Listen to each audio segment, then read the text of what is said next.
Hello, BookTube. Well, as threatened, I mean, as promised, I thought I'd do another book tag. Uh, I have another one that I found that seems enjoyable. I wasn't tagged in it, and I'm not going to get any books today because sooner or later, when the sun comes up, it's going to be Sunday, and also you're all asleep. this is this is a little glimpse into I finished the books that I'm going to read, and it's not going to be long before my little old dog has to go outside. And this is a little glimpse into the part of my life that people don't see. That you all go to sleep at midnight or at 1 your time, and you're gone. The whole world is gone. And in local terms, here in Hyde Cottage, everything in the building goes quiet and dark. The whole street outside goes quiet and dark. The front porch and the sidewalks and the field across the street are suddenly alive with animals that don't come out during the day. And I'm outside sometimes now that I have a sweet old dog who really sleeps deeply a lot of the time.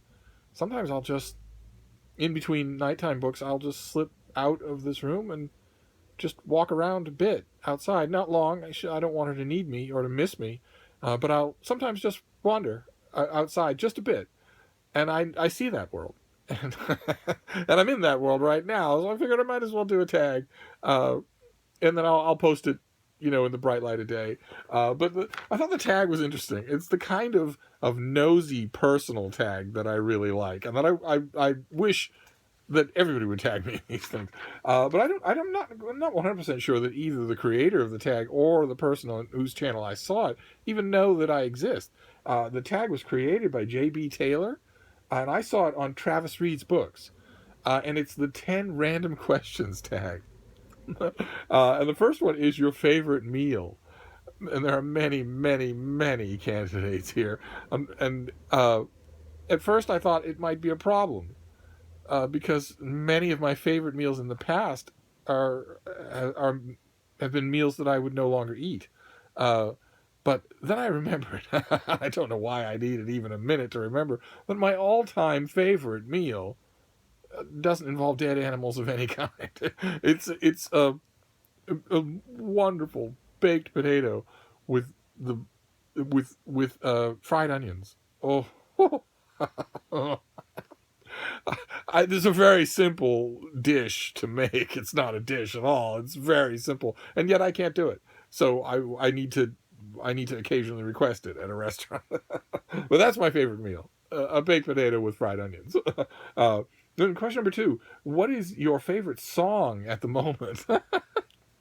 And uh, this video, I'm coming off a stretch of having guests over.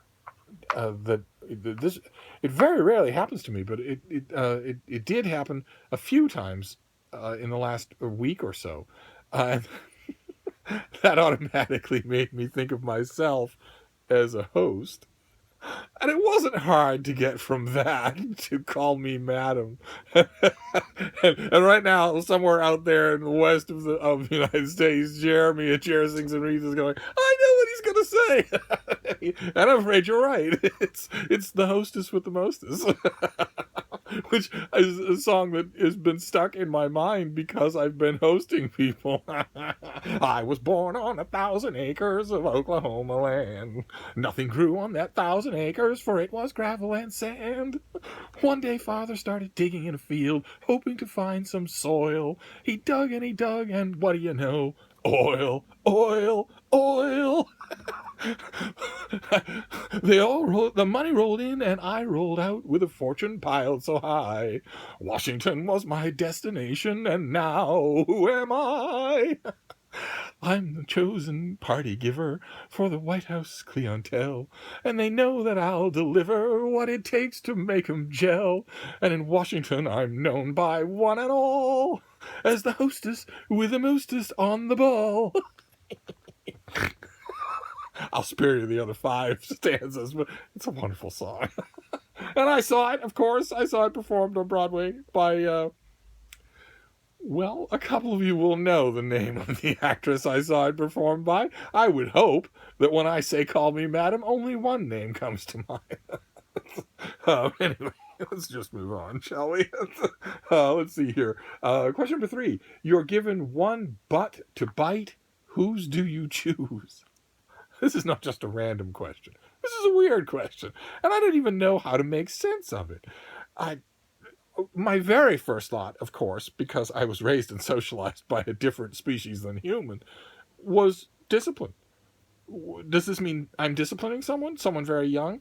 But then I realized that no, this has to have been poised in human terms, and I have no idea what it would mean in human terms. Do humans bite each other on the butt? I've never seen that. I certainly wouldn't know what it conveyed, so I couldn't pick a person. Is it meant to be negative or positive? I don't have any idea. We'll just go on to the next question. Question number 4. If you could exist within one movie, which movie would you choose? We've been over this before, BookTube. Movies are highly contrived and totally fake 2-hour pieces of celluloid. I wouldn't want to live in one. I don't know anything about living in them. I prefer... This is a problem that I've had in movie going, especially back when I used to go to see movies in theaters with people. And friends of mine, one after another, eventually stopped going with me when the movie in question was a thriller or horror thing or something with a lot of jump scares like Blair Witch, because they don't work on me at all, not in the slightest. And the reason why, as I was asked over and over again when people would be coming shaking and white-faced out of movie theaters while I was asking if they were going to finish their popcorn, I was asked continuously, why didn't that bother you? How could you not have jumped at that moment or this moment? And my answer is always the same. It's just a movie. I don't ever lose sight of that. Something's missing. So I don't want to live in any movie. I don't identify with them as worlds. Question number 5. You're the president and you get to ban one thing. What do you choose? BookTube, especially those of you who don't live in the United States, I want to stress in answer to this question that the president cannot ban anything. In 2017. In 2019, that will be completely different, and there will never be a time after that when anyone can answer this question that way. But in 2017, in high summer of 2017, I'm going to answer this question in a way that is still true, and that has been true for 250 years. The president can't ban anything. Ooh, talk about a Debbie Downer. Let's move on to the next question, see if we can revive what little fun there is in this day. I sang to you, you poor people. Let's see here. Question number 6. Do you choose to have the Sorcerer's Stone or Excalibur? Excalibur in a New York Minute. I don't know why anybody would pick the Sorcerer's Stone for this. Question number 7. You're deaf. Who will you decide to bump off? Oh, there goes the glimmer of fun. I'm going to make this quick. I'm not going to harangue. I'm not going to elaborate. If I were deaf, I would kill instantly every single human being on Earth, including myself. We'll just leave it at that. Question number 8. What indie book deserves worldwide acclaim? If by worldwide acclaim we mean a much larger audience than indie books ever find, I have an enormous list of them in every genre. I read so many indie books in a given year, just an enormous number of them, and most of them are garbage. But there are pickings, there are gleanings throughout that are just wonderful. They are a perfect example of the absolute crapshoot that publishing can be. I mean, the idea that we like to comfort ourselves with is that the extensive gatekeeping function of traditional publishers is a kind of a strainer that weeds out the second and third rate stuff, so that by the time something has been presented in committee and voted on and bought and packaged and edited and finally mass produced for bookstores, we're seeing the cream of the crop.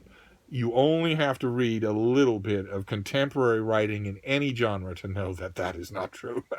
No, it's a crapshoot. You write a manuscript, you slave on it for 5 years. Someone else writes a manuscript, they also slave on it for 5 years. They don't have any talent, and you have tons of it. You have both poured everything you can into your manuscript, and they are sitting together on a pile 9 inches tall on the desk of some uh, Big Five reader or slush pile winnowing intern or editor or whatever, and that person has just broken up with their significant other, or they've had a really stale salad at lunch, and they grab one of those two. And if their lottery ticket just came in, or if their mother just got good news on a diagnosis that she was worried about, they will love the top book, and they won't even look at the second one. I have known that to happen, and many, many, many variations on that, where some book will strike somebody as worth the long haul of buying and making into a traditionally published work. And I have read, I read, of course, big publishing house works all the time. I read 3 just before I made this video, and I'm constantly aware of how mediocre a lot of them are. So, and yet, and I read tons of indie stuff that is just fantastic, and I want to just do a switcheroo, but that it's random chance that does it. It's representation. It's how your cover looks, how your pitch letter resounds with the one person who reads it. The list is way too long for me to list them all. But I thought about just one subcategory, which is historical fiction. I love historical fiction, and I have 4 things. I'll list them down below. But I could make a list at least 200 titles long of stuff that you absolutely shouldn't miss in any genre that is small or indie, and that you probably missed. I want to list these 4 just in the video out loud, just so that you've heard them, and then I'll list everything down below. They are Alvar King, the Kingmaker by Annie Whitehead, medieval historical fiction, just really, really good. The Great War One by James Emerson Lloyd. It's actually a trilogy of slightly alternative historical fiction about World War One, and just amazing stuff. just amazing. Takes a while to. God, can you believe pre-dawn? You must think I live in a war zone, and yet those of you who visited know that I don't. Sorry about the noise. Pre-dawn, and still screaming sirens. But anyway, the Great War One is it's a fantastic trilogy. It takes a bit to get into the first volume, and then you're hooked. Toru Wayfarer Returns by Stephanie Sorensen, which is a sort of a steampunk version of Shogun. It's kind of difficult to summarize, but it's a wonderful book. Oh, this writer she grabs onto the conceit of her fictional world and knocks it out of the park. You might have seen it on Bitten by a Radioactive Book. Michael's channel, he read it and loved it, and I think he did. He certainly was intrigued by the cover. The cover it does a lot of the work. Indie authors know how important a great cover is, and it has a great one. If I could put pictures in the info section, I would. And then the last one is an oddity. I strongly recommend it, but it's not like any historical fiction you're likely to have read. It's called Then Arthur Fought by Howard Weissman, and it's a historical novel in the form of a medieval chronicle. It's extremely well done, but it's totally unconventional. There's virtually nothing in it that resembles a conventional novel, and yet it's beguiling. I strongly recommend it. And